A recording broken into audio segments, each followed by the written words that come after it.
Hi you guys, so we're kind of behind schedule, but we're going to do today's reading. Um, okay, so writing inspiration. Okay, I just woke up and I'm just working because, as you know, well, no, you don't know. I work for people from different time zones. I'm actually in the GMT +7 time zone, and a lot of my clients are in different time zones. So I just woke up and I realized that I am behind on my my readings scheduled for next week. So let's catch up now. I'm currently waiting for some videos to edit for at my job, and today's topic is advice for writers. Okay, so we've got two piles.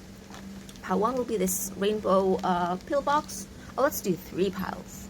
Let's do three piles. Pile three is this Hobonichi Weeks. And pile three, wait a minute, where's pile three? What? Pile three are these markers, okay? So for those of you who chose pile one, what is your advice for writing? So we're going to use a Sufi Tarot. Oh look, the Ace of Cups. So this might resonate with you if you're writing a romance novel. You're writing a romance novel. I guess if you're not picking a romance novel, you can pick another pile. Oh, another thing I'm getting from this is that this is the rainbow pillbox, so you could be writing about unconventional relationships, so non-traditional relationships. Malika of Coins. So I see this kind of selling well. I know that's not writing advice, but I guess it's writing advice in the sense that to keep you motivated, that yes, this will be well read, even if you're just posting it on AO3 or Wattpad or whatever. People will respond to it. People will want to read it. Mizan. Oh wow. Okay, so the Mizan card in the Sufi Tarot, it's actually the Judgment card, right? It's a Judgment card. But me personally, and I know what the Judgment card means, but however, in Indonesia, Mizan is the name of a publisher. So again, it's really these first two cards are really encouraging you to keep writing this thing because it's going to go well. It might actually get published, whether you self-publish, whether you have it submitted to get published. Peer. Oh, I don't know. So there's something unconventional and untraditional about your story, about your love story, but then there's something traditional about it. So the advice here is, you know how some writers want to try really hard to try to be edgy. In this case, they're telling you that you don't have to push the edginess. In fact, if you weave in some traditionality, some culture, some tradition into it, people will respond to it really well. So it'll be kind of like not a hybrid.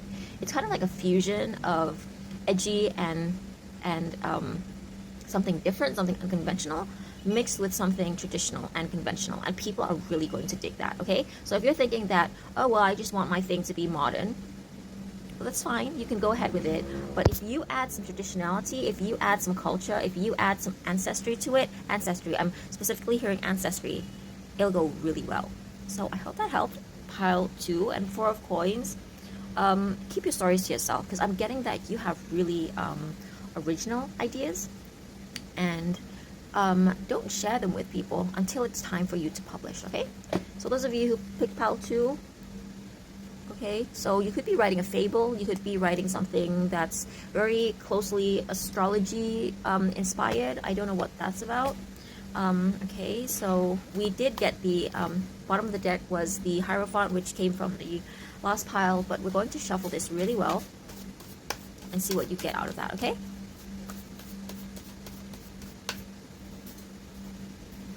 ooh, okay, so this could be basically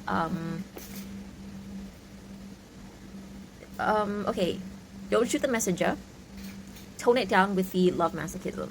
Okay, so I feel like there's an element of suffering in your writing, and your main character here is a little too self-pitying, so they have to be kind of a fighter. They have to be a fighter. And another thing is their friends need to be more sympathetic. I know this is the Lover's card, But the Lovers card is also about companionship.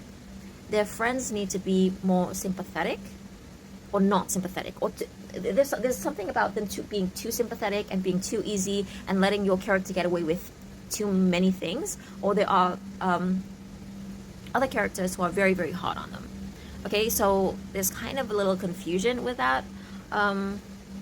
So perhaps there are people who shouldn't be sympathetic to your character who are being portrayed as being sympathetic. I don't know. And you need to give your character more choices, more options, because this is also a card about options. So I know it's really tempting to create a plot line where it's kind of tempting to create a storyline where your character is kind of stuck and they have no choice. But then where's the fun in that? Okay, so there's fun to be had when you give your characters options, choices. When you give your characters, don't deprive your characters of too much, is what I'm getting. For example, you make your character really disadvantaged, and the only way of receiving a proper education is via scholarships. No. Give them other options. Give them other options and make them fight for both. And maybe make a plot twist. Do a plot twist. Your character decides not to take the scholarship because people are corrupt, and they decide that maybe traditional education or academia isn't right for me or whatever.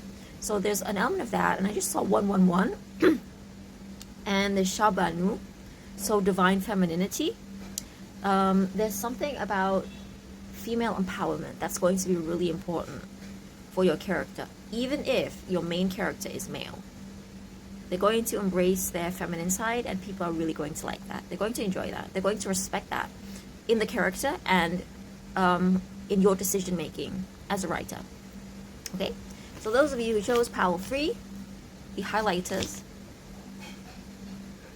Why do I want to shuffle like this? The Two of Swords.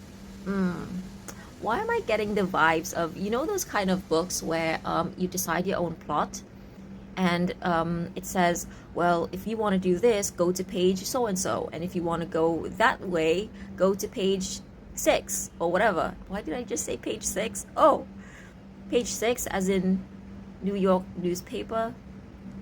I don't know. This page 6, what I'm getting with page 6 is something kind of scandalous. This could be a roman à clef. So you could be writing about your own experiences, and it's going to be scandalous for those of you, for those in your social circle. But then it's going to be really juicy for people outside your social circle. I'm not judging. I would totally read that. And it's your way of healing.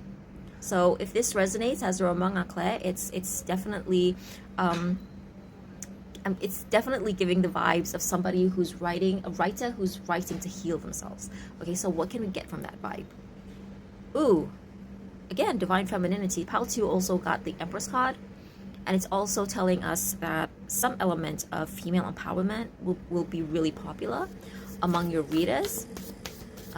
What other writing advice can we get for you? The Dervish. So you need to spend time with yourself. Don't let too many people influence your writing. Does that make sense? Because I'm getting that you're one of those people. I have a friend who occasionally asks me some feedback for her writing, and I don't mind. I love doing that. But I feel like you do that way too much. And you need to rely on your own instincts. You need your own decision making. Of course, you need a sounding board. But too many sounding boards just keep you confused. See? It's making you paranoid. And another thing that I'm getting from the Nine of Staffs here is the, you see that incense? If you're spiritual, you might actually get your inspo through via meditation. So you might get ideas from the Akashic Records. So that's something you might want to explore if you want. So there's that, the advice of Pile 3. I hope this was helpful. Thanks for watching. Bye.